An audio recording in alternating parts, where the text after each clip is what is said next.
Hai, Assalamualaikum. Saya Putri Sofia Beti Syamsuri dan nombor matrik saya ialah CN22031.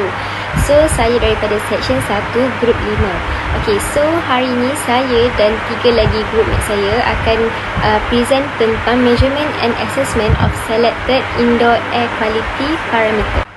Grup kami terdiri daripada 4 orang, iaitu saya sendiri, lepas tu Anissa Mani, Nur Sarah Sofia dan juga Lizin Shah. Next kita ke slide introduction.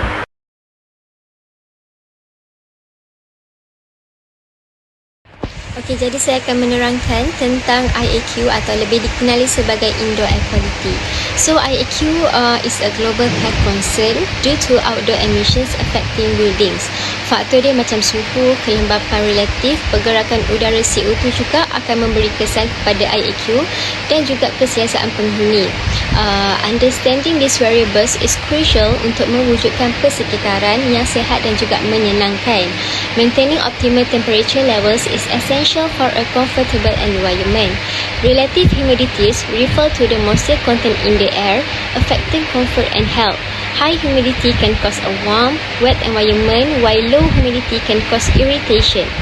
Mengekalkan IAQ ini memerlukan pergerakan dan pengudaraan udara yang betul untuk membuang bahan pencemar, mengisi semula tahap oksigen dan juga mengawal suhu dan juga kelembapan. Dan juga pengudaraan yang betul menghalang bahan cemar dan juga sisa tenaga. Manakala pengudaraan yang berlebihan boleh menyebabkan masalah aliran udara. Next, IAQ is negatively impacted by carbon monoxide atau lebih dikenali sebagai CO dan juga carbon dioxide CO2. CO is a transparent gas yang dihasilkan oleh pembakaran bahan api yang tidak lengkap. Manakala carbon dioxide pula dihasilkan daripada nafas yang dihembus. Memantau dan mengawal para CO dan CO2 ni sangat penting untuk mencegah risiko kesihatan dan juga untuk mengekalkan persekitaran yang selamat. Selain tu, understanding how humidity, temperature, air circulation, carbon monoxide and CO2 communicate is essential for achieving good indoor air quality. Efforts must be made untuk improvekan kualiti udara, memastikan kesihatan manusia dan juga mengurangkan kos penjagaan kesihatan. So I represent about meteorology. For this slide, which is meteorology. This is table for acceptable range for specific physical parameters. We have 3 parameters, which is air temperature, relative humidity, and air movement. For air temperature, for acceptable range, which is 23 until 26 darjah Celsius, and for relative humidity we have 50 until 70%, and lastly for air movement for acceptable range, which is 0.50 until 0.15 meter per second. This is range acceptable for parameter. For the next slide, which is this is sketch for makmal lukisan kejuruteraan, teknologi kejuruteraan. Maksudnya ni adalah kita orang punya lab yang kita orang melakukan eksperimen untuk dapatkan data-data daripada pelbagai segilah. Kita orang menggunakan makmal lukisan teknologi kejuruteraan. Untuk setiap untuk dalam gambar dalam slide ni, iaitu kita orang mengambil jarak point dari point 1 ke point 2 dengan jarak 1 meter, iaitu daripada point 1 ke point 2, point 3. Dalam eksperimen kita orang juga, kita orang menggunakan kita orang mencari 3 point, iaitu 3 point lah. Equipment. We have 3 equipment, which is anemometer, IAQ monitor, and 4-in-1 meter. For anemometer, which is the anemometer counts the number of rotation which is used to calculate wind speed, and anemometer is an instrument that measure wind speed and wind pressure.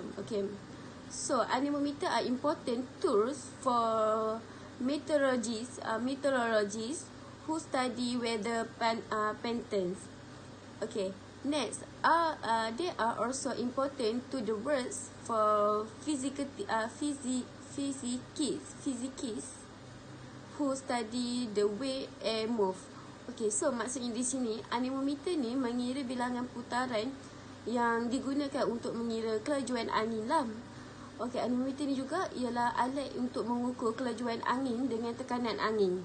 Okay, that's why kita kena guna anemometer untuk kita orang punya eksperimen. Anemometer ni juga alat penting untuk ahli meteorologi yang mengira corak daripada segi cuaca. Mereka juga penting untuk kerja ahli fizik yang mengkaji cara udara bergerak. So, mereka akan menggunakan anemometer. Okay, so this is for anemometer. Next, for IAQ monitor. Okay. So kita orang akan mengira CO and CO2.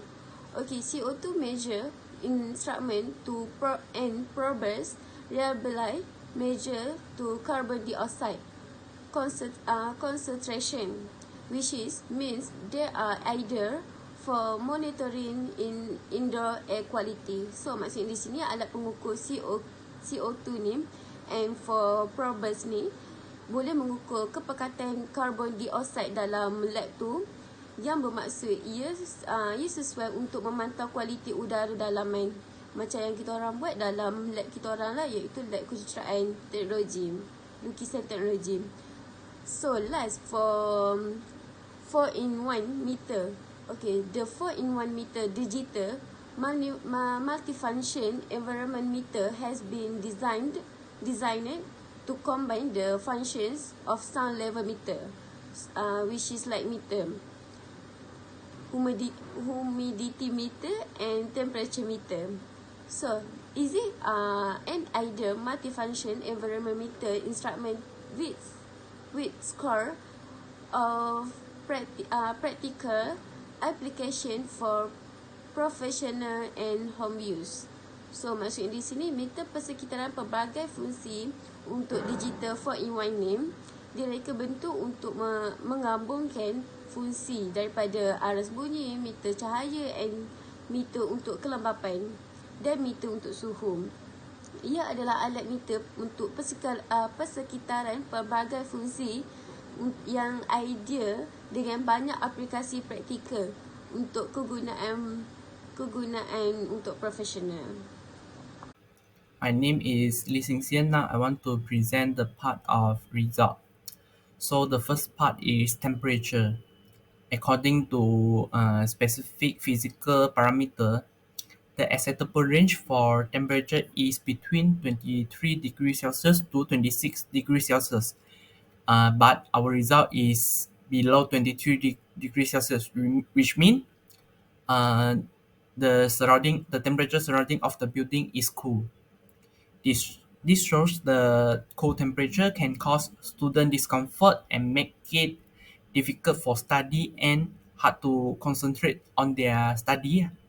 They may become distracted by their physical discomfort, leading to decreased focus and productivity. So to prevent cold temperature, air conditioning system, which means aircon lah, should be reduced to allow the surrounding temperature reach a balance lah. The next part is relative humidity. Based on specific physical parameter, the acceptable range for relative humidity is between 40% to 70%. So from our result, we can see that the relative humidity was in the range of acceptable. So based on this graph, the first trial reached its highest point and then decreased. High humidity is because for most building, ventilation system and makeup air contribute significantly to the humidity levels. However, by installing a ventilation dehumidification unit, it is possible to reduce the humidity level before the air is introduced into the building. This proactive measure helps maintain relative humidity below 60%. even during periods of high humidity, thus preventing excessive spike in humidity levels.